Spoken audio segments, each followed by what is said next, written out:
Number 4. The Nicholas Lewis family. The empire built on a widow's refusal to quit. Most people know the name Beatrice from the packaging. That faint memory of Tropicana orange juice in a European hotel lobby, or Hunt Wesson cooking oil on a grocery shelf somewhere in France. What most people do not know is that for 6 years, the company behind all of that, TLC Beatrice International, a $2 billion multinational food empire with operations across 14 countries in Europe, was run by a Filipino woman who had never run a company in her life before she walked into the boardroom in January of 1994. Loida Nicolas was born in Sorsogon, a small coastal province in the southernmost tip of Luzon, Philippines, in 1942. Her father, Francisco, ran one of the Philippines' largest furniture manufacturing companies, which meant she grew up understanding that business was not a mystery, it was just work, executed with discipline. She studied law at the University of the Philippines and graduated 7th in her class, then arrived in New York City in the late 1960s with a law degree that the American bar system technically had no mechanism to recognize. She sat for the New York bar exam anyway, without attending a single American law school, and in 1974 became the first Asian woman to pass it.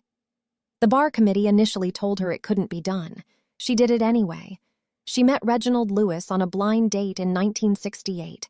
He was a Wall Street lawyer with ambitions that were, by any rational measure, completely unreasonable, which was exactly the kind of person she understood. They married in 1969, and for 20 years she watched him build, piece by piece, what would become the most significant African-American business deal in history. In December of 1987, Reginald Lewis completed a leveraged buyout of Beatrice International Foods for $985 million, making TLC Beatrice the first Black-owned company to generate more than $1 billion in annual revenue. At its peak in 1996, the company reported $2.2 billion in sales and ranked 512th on Fortune magazine's list of the largest companies in the world. Then, Reginald Lewis died of brain cancer in January of 1993 at the age of 50. Most people expected TLC Beatrice to collapse. The company's lenders were nervous. The board was uncertain.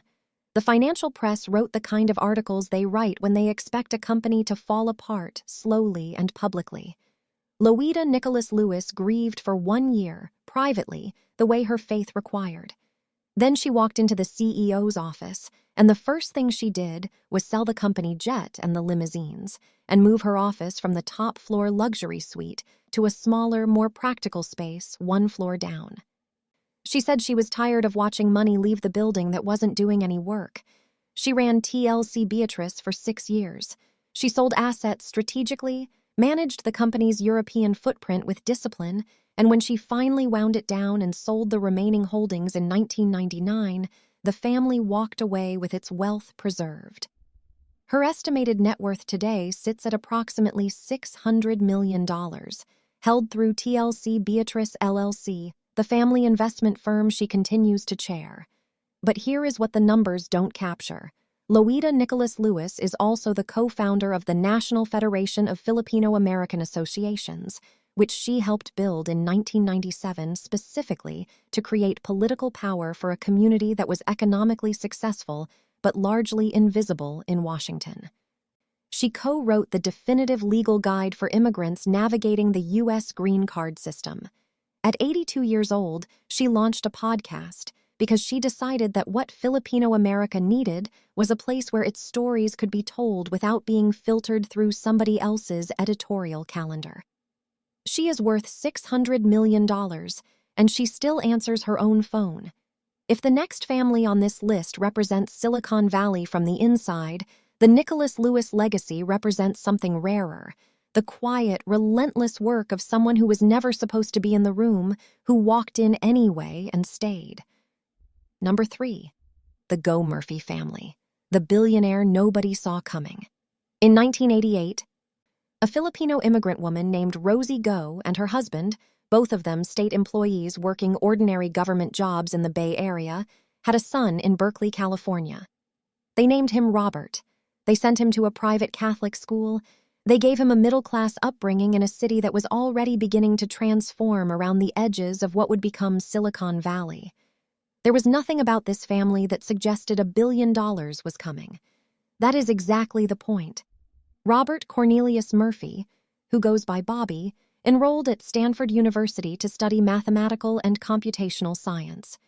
He was quiet, even-keeled, and according to people who worked alongside him in those early years, virtually impossible to rattle. A fellow Stanford student named Reggie Brown had an idea for an app that sent photos that disappeared after you viewed them. Brown recruited Evan Spiegel, and Spiegel recruited Murphy, because Murphy could actually build the thing. In the summer of 2011, the three of them launched Peekaboo, which they quickly renamed Snapchat. In late 2013, Mark Zuckerberg offered $3 billion to buy Snapchat outright. Murphy and Spiegel said no. The financial press thought they were insane. The following months of doubt were intense enough that most founders would have cracked under the weight of having left $3 billion on the table. Murphy kept building. On March 2, 2017, Snap Inc. debuted on the New York Stock Exchange. The IPO opened at $24 a share, above the expected $17, and by the end of the day, Murphy's personal stake was worth approximately $4.9 billion. He was 28 years old. At the time, Forbes named him the second youngest billionaire on Earth. The stock has since fluctuated dramatically. Snap's share price ran as high as $83 in late 2021, briefly pushing Murphy's net worth past $10 billion, then crashed back below $10 within the following year as the advertising market tightened and iOS privacy changes gutted Snap's data pipeline. As of 2026, Murphy's net worth is estimated at approximately $2 billion, with his roughly 13% stake in Snap Inc. forming the core of that position. He has also built a real estate portfolio in coastal Los Angeles valued at over $70 million. Pacific Palisades, Manhattan Beach, Venice, quietly assembling the kind of permanent assets that don't move with a stock ticker. And here is the detail that nobody talks about when they tell the Snapchat story. The reason Bobby Murphy could sit in a Palo Alto dorm room and build a 100 million user social platform is because his Filipino immigrant mother raised him in Berkeley to believe that no problem was too large to solve systematically, that education was not optional, and that you kept your head down and built the thing right. Rosie Go came to California as a state employee. Her son is worth $2 billion. That is not luck. That is a family operating at a level of quiet ambition that does not announce itself. But if you think the Go Murphy story is quiet, you have not heard of the family coming next. Because the next dynasty on this list is the most invisible $2 billion in California, and one of the most powerful stories in the entire history of American semiconductor technology. Number 2, the Ocampo family, the ghost billionaire who built the chips in your devices. There is no photograph of Susan Ocampo anywhere on the internet. Not one. Not a ribbon cutting, not a board meeting headshot, not a blurry conference badge. She has no Instagram, no LinkedIn, no YouTube. She does not give interviews. She has never appeared on a panel, never posted a thought leadership thread, never done a single thing to make herself visible in a culture that rewards constant self-promotion above almost everything else. And yet, as of Forbes' 2025 list of America's richest self-made women, Susan M. Ocampo has a verified net worth of approximately $2 billion, placing her 18th on that list. Above Kim Kardashian, above Rihanna, above most of the names you would have guessed. She is the wealthiest Filipino American on any Forbes self-made list in the country. Almost nobody outside the semiconductor industry knows her name. She was born in the Philippines, earned a business degree from Miriam College in Manila, and arrived in California sometime before 1978. The details of her immigration, like most details of her life, are not publicly documented. She met a young electrical engineer named John Ocampo, who was studying at Santa Clara University on a full scholarship. They married in 1982, and in 1984, the same year that Apple launched the Macintosh, Susan and John co-founded Serenza Microdevices in Silicon Valley. a company focused on semiconductor components for communications systems. Susan served as CFO for 15 years. The company was run out of the kind of building that does not have a famous address: industrial park, flat roof, parking lot that smells like asphalt in the summer heat. And the work they did inside that building was invisible by design, because semiconductor components are invisible by design. They are the stuff that other things are made of. In 2000, Sirenza went public. In 2007, the company was acquired by RF Micro Devices, now Qorvo, for approximately $900 million. The Ocampos walked away from that transaction with substantial liquidity and immediately turned around and co-founded GAAE Labs, a private investment firm focused on high-tech semiconductor opportunities, headquartered in the Silicon Valley area. Then, in 2009, they acquired a controlling position in a company called MACOM Technology Solutions, a specialist in microwave and millimeter wave semiconductor components used in data centers, 5G infrastructure, defense systems, and aerospace. John took over as chairman and helped take MACOM public on the NASDAQ in 2012. Susan became the largest individual shareholder. As of 2026, MACOM has a market capitalization of approximately $10.4 billion. Susan's 15 to 16% stake is the foundation of her $2 billion fortune. John Ocampo died in 2023. Susan now runs GAAS Labs as vice president, secretary, and treasurer, and continues to sit on MACOM's board. She also donated $25 million to Santa Clara University, the school where her husband got his engineering scholarship 5 decades ago, to support STEM education for students who look like they did when they were still figuring out whether America would give them a chance. Here is what this family's wealth actually represents. Every time a 5G tower in California transmits a signal, there is a meaningful statistical probability that the components making that transmission possible were manufactured by a MACOM subsidiary. Every data center running AI workloads in the Bay Area is consuming semiconductor parts that exist in categories MACOM has helped define. The Ocampo family did not build an app. They did not launch a social media platform. They built the physical infrastructure of the digital world, molecule by molecule.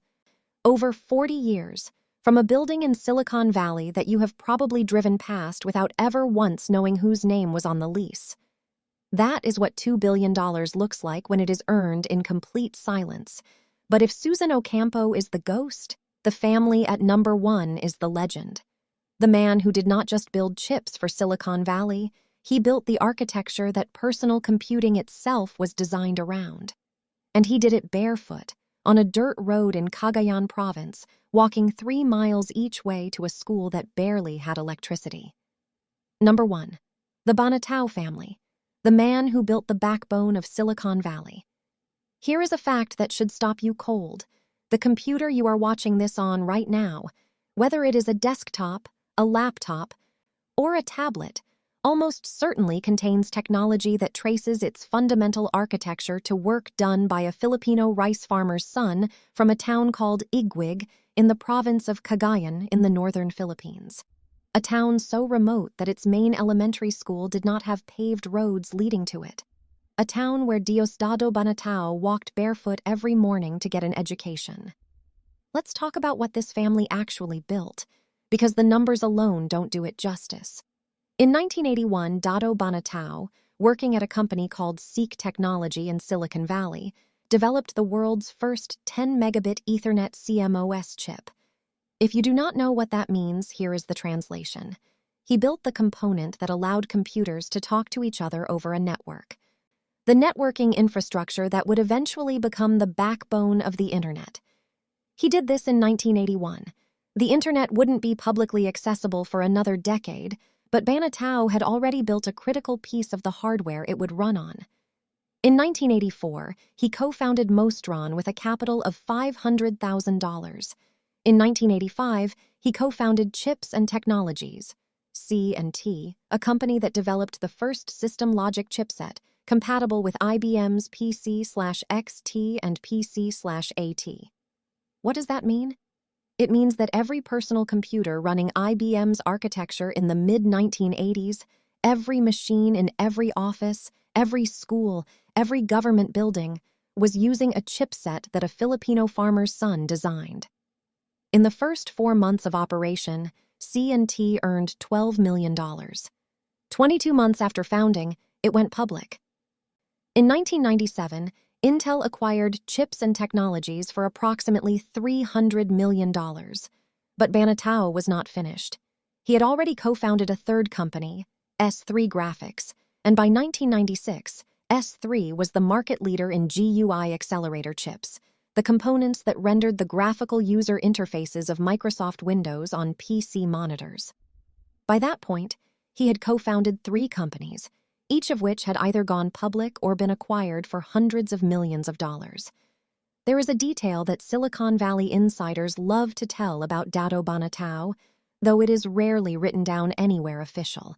In the 1970s, Banatao was a member of the Homebrew Computer Club in the Bay Area, the same informal group that included a young Steve Jobs and Steve Wozniak, the men who would go on to found Apple.